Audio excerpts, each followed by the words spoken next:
Must have been. ഇത് എങ്ങനെ use ചെയ്യും? എവിടെ യൂസ് ചെയ്യും? പല സ്ഥലത്തും ഇത് യൂസ് ചെയ്യാം. പല മീനിങ്സിൽ ഇത് യൂസ് ചെയ്യാം. പക്ഷേ നമ്മൾ ഇന്ന് പറയാൻ പോകുന്നത് ഒരു സെൻറ്റൻസിൽ ഒരു സബ്ജക്റ്റിൻ്റെ അവസ്ഥയെപ്പറ്റി വിശേഷിപ്പിക്കുമ്പോൾ അത് എങ്ങനെ ഉപയോഗിക്കും എന്നാണ്. ഇന്നലെ അവൻ ആബ്സെൻ്റ് ആയിരുന്നിരിക്കണം എന്നൊരാൾ പറയുന്നു എന്ന് കരുതുക. അയാളുടെ അഭിപ്രായത്തിൽ അയാൾ ഉറച്ചു നിൽക്കുന്നു. അതുകൊണ്ടാണ് അങ്ങനെ പറയുന്നത്. ഉറച്ച ഒരു അഭിപ്രായം. He must have been absent.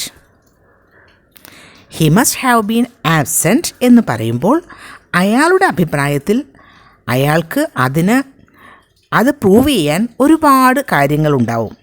അതുകൊണ്ടാണ് അത്രയ്ക്കും ഉറപ്പിച്ച് പറയുന്നത്. എന്നാൽ അങ്ങനെയാണെങ്കിൽ തന്നെയും അവിടെ ചെറിയ ഒരു സ്പെക്കുലേഷനുണ്ട്. ചെറിയ രീതിയിലുള്ള ഒരു സംശയം കൂടിയുണ്ട് അവിടെ. ആ സംശയം കൂടി ഇല്ലായിരുന്നു എന്ന് കരുതുക. അങ്ങനെയെങ്കിൽ ഹി വാസ് ആബ്സെൻ്റ് യെസ്റ്റർഡേ എന്ന് പറഞ്ഞാൽ മതിയല്ലോ. അപ്പോൾ അങ്ങനെ പറയാതെ he must have been absent എന്ന് പറഞ്ഞാൽ അതിനർത്ഥം 100% ഷുവറല്ല, ചെറിയ ഒരു സംശയമുണ്ട്. വേറൊരു എക്സാമ്പിൾ നോക്കൂ. The door must have been open.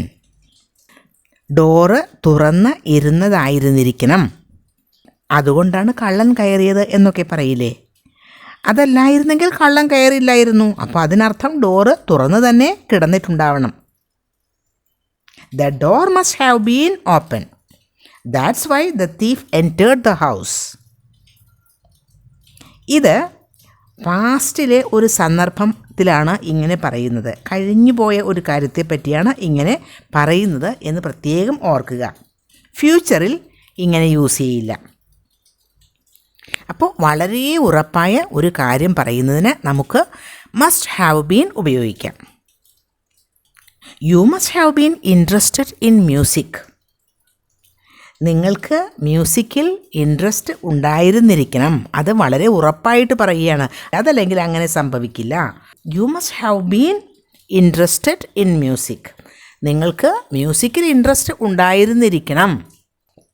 The room must have been dusty. ആ റൂം വളരെ പൊടി പിടിച്ചത് ആയിരുന്നിരിക്കണം. വേറൊരു സെൻറ്റൻസ് നോക്കൂ. The girl must have been Brave.